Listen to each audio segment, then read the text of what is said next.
Wow.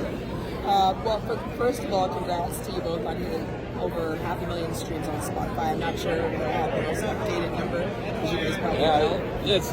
It's over 530. Okay. Beautiful. Ryan always knows the beautiful. stats. With your latest single, Wild One, we couldn't help but notice that the track was written by Nashville heavy hitters Tebe, Kozlowski, and Bruce Byron. So we hear these names all the time. Yeah. How did that particular song fall into your lap? It was in a list that was kind of pitched to us as we were, we wanted to venture into the territory of just like seeing what other songs were out there. Like, we love writing our own stuff, but we were not closed-minded people at all.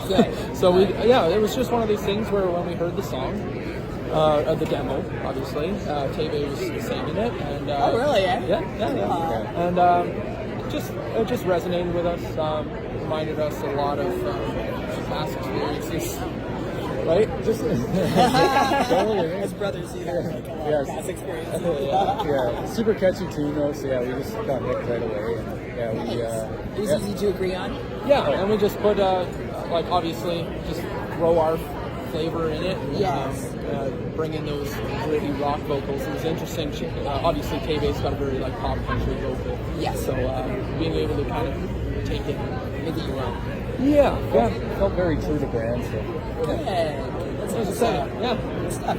Prior to leaning into country, we've read that your previous band's name was called Storm.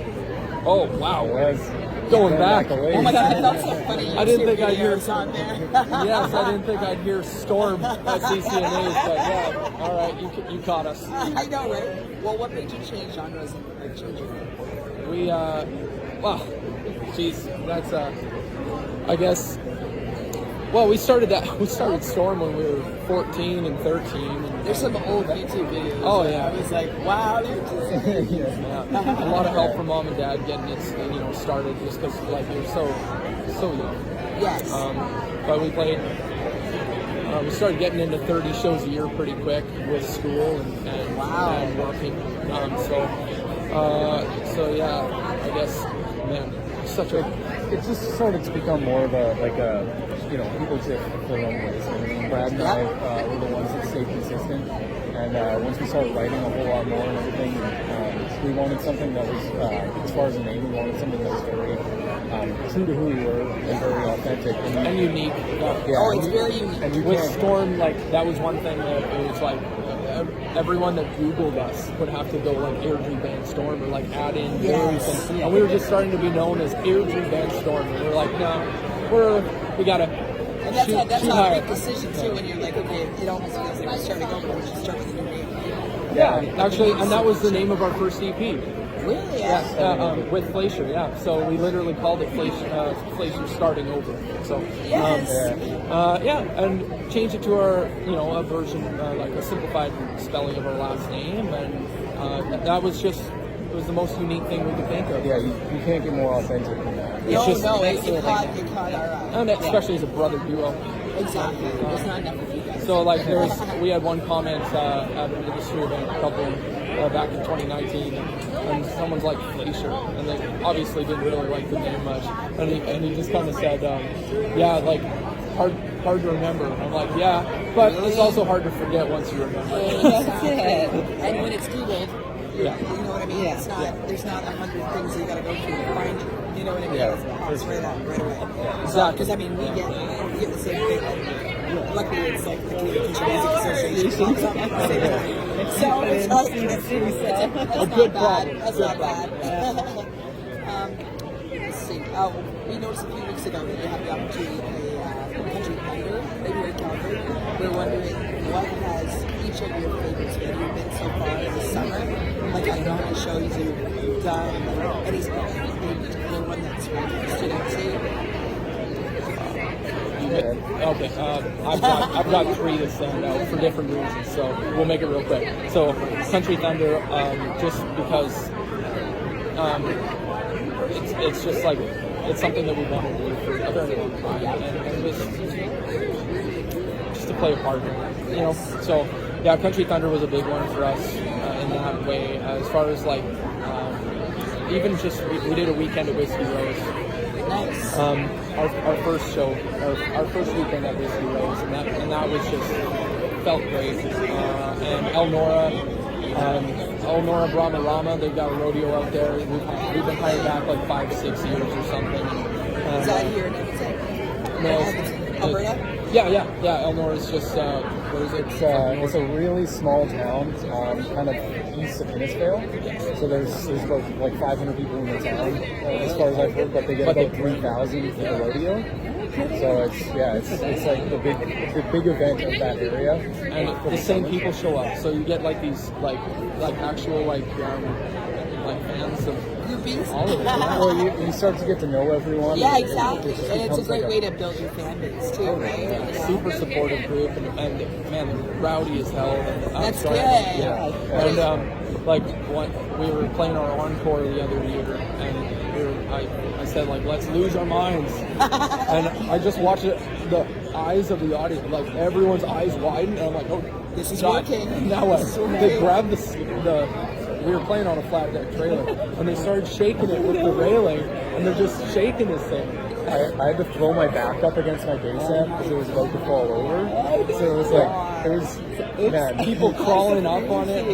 They don't get crazier than that. That's awesome. It's so much fun. But like respectful crowd. Like it sounds almost animalistic, a little terrifying, but no, They're just having so much fun, right? Actually, Whiskey Rose came to my mind too. It's just such like a really. We're going there for the first time tomorrow night. good groups. Yeah, they got such a great loyal following that like everyone always comes out to the bar and everything. And yes, lots. Yeah, love King Eddie. Actually, we're playing there next weekend. Really? September 16th, we're playing a show with Megan Dawson, and can't wait to do that. We got a little bit of a different style of country, but we've written a lot together. We write a lot, so playing a couple songs that we've written together, and we got a full 5-piece band. Okay. I've never played as a 5-piece before, so it's gonna be a big deal. It's gonna be a lot of sound. Yeah, that's good. It's got to be acoustics pretty big. Energy. So it just takes it to the next level. Exactly. Who's your biggest inspiration in your lives? Oh, in our lives, not music. Your lives. Okay. Well, yeah. Well, like then who's inspired you? Who's like encouraged you for your dreams? I'm sure it's. Number one for me, and I'm sure probably Brad too, is Mom and Dad. That's awesome. Yeah, Nailed it. they've been to almost every single show, even out of town. They've flown to Fort St. John. I mean, it's hard when you're, you guys are brothers, so it's like, okay, you're just going to your kids in the right direction because this is cheap. I think that's why they were at every show. Yeah, exactly. No, they phenomenal people. Like I've never met better people, more support. Like they're just. They never made you question it, or like. No, never. It was so good. I think for them it was just as long as you're trying something and you give it your all, You work at they don't care what it is, and for the right reasons too. Exactly. It's the attitude and the effort that they care about, and There's a lot of parents that try to encourage their kids to go into something they do a good job of. And then they can see their kids are just, it's not what's inspiring, that's not their passion. It's just like the kids are not happy. Is that Sasha's dog? Sorry. Yeah. our parents were like, don't get me wrong, they've been very encouraging to do both at the same time. Like we come from very blue collar, Getting it back. and so like we grew up on job sites working like with dad, like and mom, like we were working all together, drywalling, painting, like on dad was a contractor, so we were just building houses together, and so we would. So I guess we got used to like the 12-hour days. Like we were clocking in, we clocked in 14, 16-hour days when we were like 14. So That's a lot of family togetherness. totally. Yeah, New Year's Eve painting. No. Oh my God. Christmas Day painting. Yeah. Here's a present for me.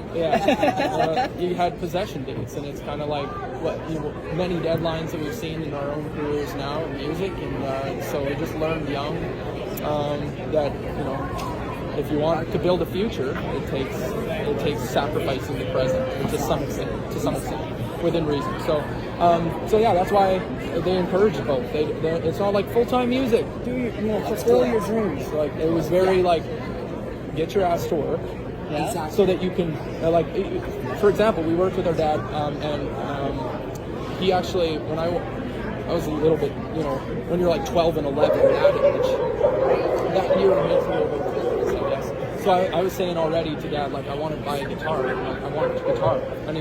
And he said, well, what I'll do is, you know what? You got something you're saving up for. I'm going to give you a raise. And so got a little bit of a raise and saved up the money. And so I bought my first guitar. $120. I got the amp and little Fender Squire strap. And but again, it's those lessons that you got to work hard and pay for your own stuff. So even to this day, like, it's not a huge, like, it's not really like we're hunting for investments or anything. Like, even for grants, we didn't try for grants for the longest time because it was like, I know when I go to work, I'm getting it. So we, as opposed to applying for a grant, which is great. We've been trying to learning that that's not the right way, but it's just that mentality of like, I don't need to hold my hand out. I'm just gonna build it. So exactly. we work our day job, and then we work the same amount of hours, and then but everything's independent. So at this point, everything's self-managed. That's better. You know what I mean? You can because sometimes you get the label in a box. This way you guys have control over Yeah, I'm very proud of the industry because there's a lot of people that are putting in just as many hours or more. Yeah, it's country music it's all about. It's like in other genres. I'm just going to dare to say it that it's a little bit more of a roll of the dice. Country music's a little bit more about earning your stripes and climbing the ladder, and that's kind of, it just fits in with our attitude and the way we're raised. So yeah, there's a lot of people working damn hard, and we're all just climbing one rung at a time. Exactly. It's cool to watch everyone else too, right? Like, oh my God, and watch everyone grow. Like, I'm sure they feel the same way about us. Like, yes, especially for us, we've watched, like, we started following Tim Hicks when he was like, he's from our city. Yeah. So to watch him grow and follow his whole career has just been so inspiring. You know what I mean? Yeah. So he's worked so hard, so like, because just watching it goes to one step, next step. It's incredible. And it's really that's just why about... we love doing it. Like, that's why we love the indie artists, because you never know if these people come out here. Yeah, and it's really good because it's when you're doing it for the right reason too, where it's just like you're trying to extend your reach so that your art has more than your right. So it's like that's really what it's all about. It's like you're trying to write songs that move people and change people's lives, but part of that is just trying to reach the right ears so that you are impacting the people that would be impacted by your art. So it's really just about, the rungs, that's the industry kind of thing, but really what that's doing is expanding your reach so that your art can impact more people. Well, and like you said, inspire, right? Like, inspiring is what it's all about, right? It's like, we're inspired by other artists, and we hope to inspire other artists, or just anyone that listens to our music. Exactly. Just get out there and try and see what you do. Yeah, exactly. Give it your best shot, and that's all you can do, right? Try to make connections. So, well, thank you guys for stopping by this morning. Oh, man. I won't hold you up. We only have 10 minutes. A little bit more. Can we get a selfie with you guys? For sure. Definitely can.